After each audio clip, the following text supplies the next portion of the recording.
Big Joe Duskin from Cincinnati, Ohio, at the fabulous Yale Pub and Lounge in Vancouver, British Columbia. Mr. Duskin, can you tell us a little bit about your background, starting from the beginning? Yes, I can tell you a little bit about my background. I was born in Birmingham, Alabama. My mother and dad brought me up when I was about 4.5 years old. And when I got to my uncle's on Hopkins Street. Oh, you mean they brought you up to Cincinnati? Yeah. They used to have an old piano there. I couldn't sit to the bench to play, but I'd just run along and just feel the keys and just run up and down like a rat, you know. Just hit nothing but the white keys, and it sounded good. Wherever it sounded good, that's where I'd be at. My little fingers just be going to town.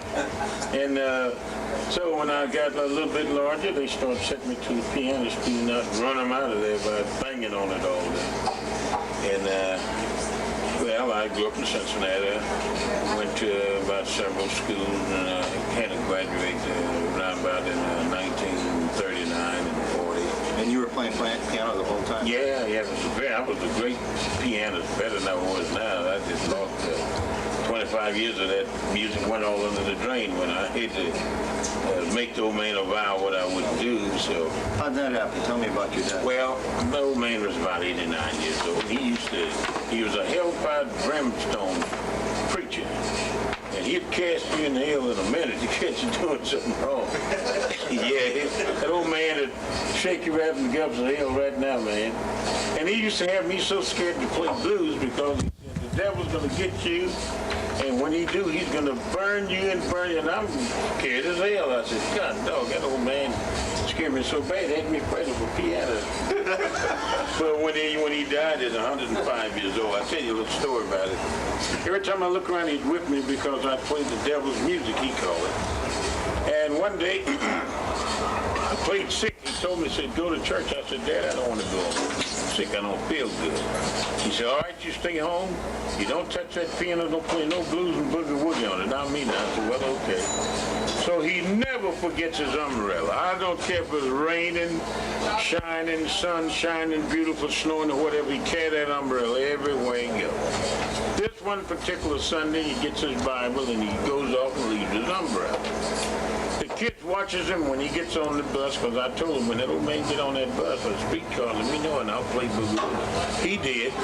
But I always got in the key where I could swing out, be not dismayed, whatever you do, God will take care of you. That was my main number, and he loved that. A little gospel hymn. Yeah. So finally, what happened was, let me just play a little of it. Then it ain't gonna be long. Here's what I do.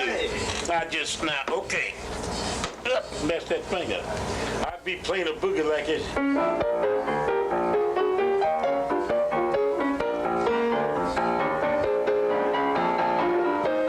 And then when I seen him, I said,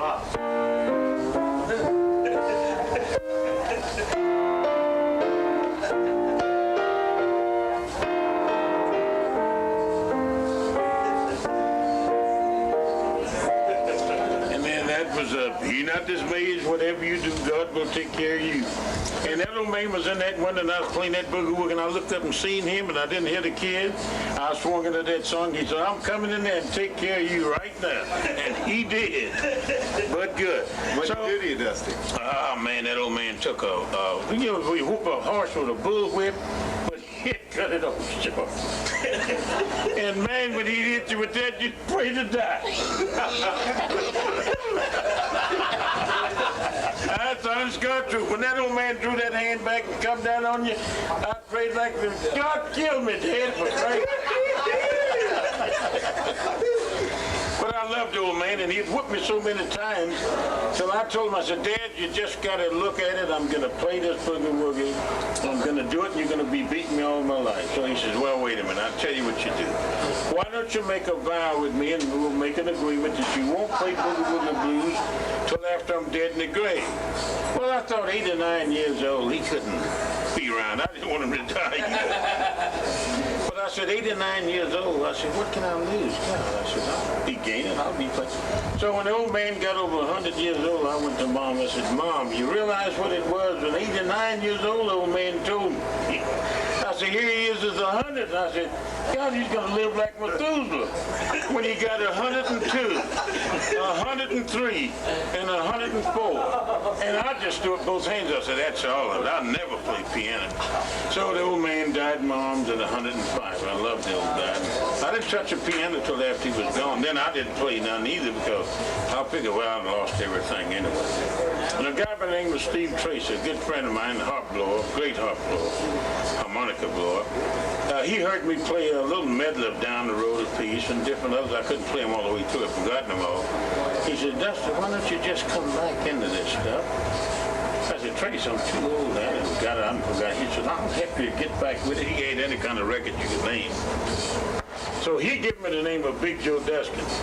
He said, now, how about just take the name Big Joe Duskin? I said, hey, that sounds good to me. So I've been begin to play with him and all that, and we listened to records, and I got back into it again. So that's what I did. Now, the very first song I learned how to play on the piano was this, and I used to think this was so pretty, I'm going to give this to the people. And I wonder why people would chase me out. And here's why. I play a song like this here.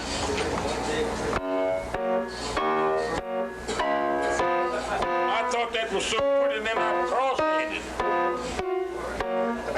And they'd say, well, you get up and get the hell out of here. And I didn't know I was charging for death. I said, oh, I gotta go someplace else. And if that's, you don't want music, I'll go someplace else.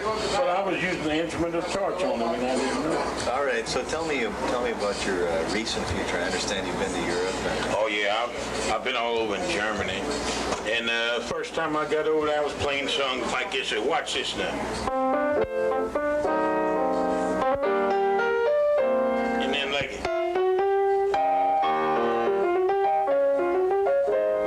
Those kind of songs like that, and Abe was laying down going to sleep. My manager Hans run over and said, you must play boogie woogie. Then I jumped on it. When I jumped on that, they come alive, they start tauncing, as they say over there. He said, that's the first time they ever taunced in here. Play boogie woogie. Boy, he'd get me all the Venus schnitzel he could find because I played that stuff like that. All right, tell us something else, Dusty. I know that all them years that your old man was keeping you repressed from playing and all that, you had to find some other kind of vocation. I understand you ended up in the police force. Yeah, I did. I joined the police force. I'll tell you how I got that job like that.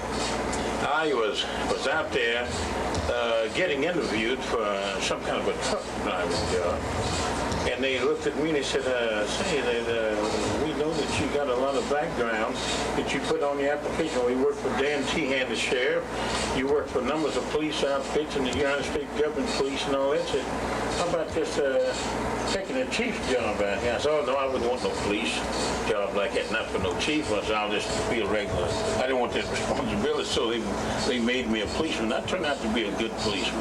How long were you on the force? I was on there for about 20-some years or more. And I never did have no trouble out of nobody. If I'd go up to a guy and he'd get smart and say, look, babe, let me tell you, you break this law, you suffer the consequences. I'm not going to. And then I just meant what I said. If I go to a bunch of guys and they was gambling, I'd pick up the money. I said, who did this money belong to? They wouldn't own it. I said, okay, fellas, you don't. So we'd give it to charity. That's what we'd do. We'd never, police department, take it down and give it to charity, you know. Nobody would own it, no. So I was a pretty good policeman. Sometimes I'd give a ticket. If a guy shoot off his mouth at me, he had a ticket. If he talked along and admitted that he was wrong, I'd give him a chance. I said, all right, I'm going to give you a chance today. No, let me catch you doing that more. A lot of times he wouldn't do it.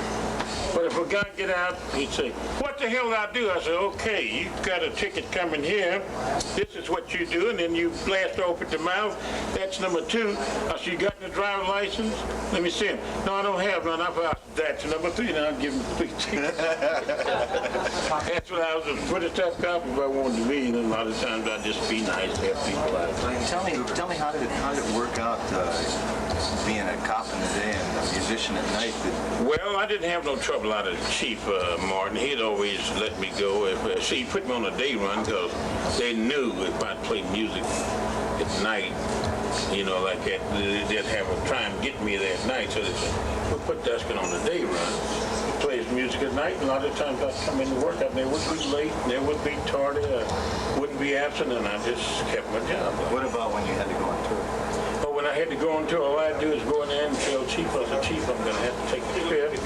He said, well, take a leave of absence, sign that stuff there. I never had no trouble getting out. Well, speaking of trips, I understand that you're thinking about immigrating to Canada. Yes, I am, definitely. And I tell you what, these oysters and shrimps and that, and you, my friend, and all that. Listen, Simon and all that, go to Smiley's for dinner, you can hang it up.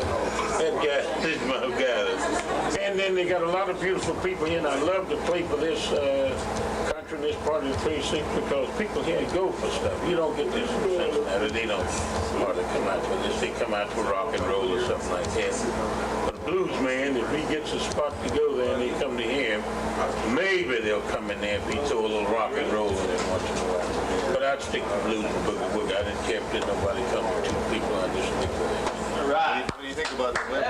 Yeah. Well, the women is beautiful. I tell you what, these are some beautiful people out here. They come up to you and they introduce themselves to you. A lot of times, I can't be snotty to nobody, because if they didn't come in here, this man couldn't have me here, and you would have got me up here. So I love the people that comes in to see and hear Big Joe Duskin. Anybody feel like talk to me, I'll talk with him. I don't care who it is. Right on. And how about the blues? What do you think? Man, listen, Jack, I tell you, I'd rather play with you as a bass man. I'd say this behind your back as well as I do in front of your face. And Al, too. Now, Al is one of the toughest guitar men that I've seen. Eat your hearts out, fellas. No, I didn't mean that. I mean, no, that's all right. I mean, what about the blues today? You feel it's moving in the direction you're writing? The blues is going to be one of the most greatest things going. It always have and always will be.